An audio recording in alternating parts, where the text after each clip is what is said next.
Serving southern New Mexico, this is the award-winning KRWG-TV News 22, where news matters. Election officials all across the country are preparing for a difficult general election in November. Threats and harassment have increased in the wake of the former president's lie that the 2020 election was stolen. News 22's Jackie Aragon finds out how the Dona County Clerk is preparing. Amanda Lopez-Askin has been Dona Ana's county clerk since September of 2018. During that time, the clerk's job has changed from being a quiet, seldom noticed position to one that attracts a lot of unpleasant attention.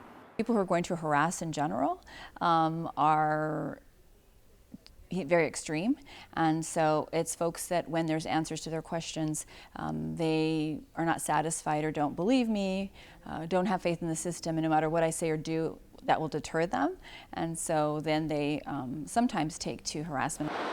That harassment comes in many forms: on social media, being yelled at in public, and uncivil feedback. The majority of threats that Amanda received are minor, but even she has had to get the authorities involved.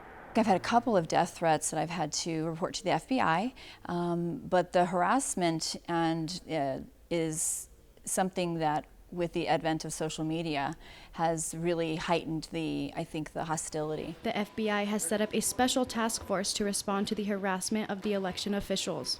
The purpose, according to the U.S. Department of Justice website, is to address threats of violence against election workers and to ensure that all election workers be permitted to do their job free from threats and intimidation. Roman Pacheco is a voting machine technician, and even he has experienced some harassment. I've been doing this for over 20 years, and despite the threats, it's not going to make me change my mind. Serving the public is what I love doing, so I'm going to continue doing it regardless. Lopez-Askin says she takes special care to make sure the political parties are represented in the poll workers she hires, so the public will have confidence the elections are conducted fairly. Jacqueline Aragon, News 22. Serving southern New Mexico, this is the award-winning KRWG-TV News 22, where news matters.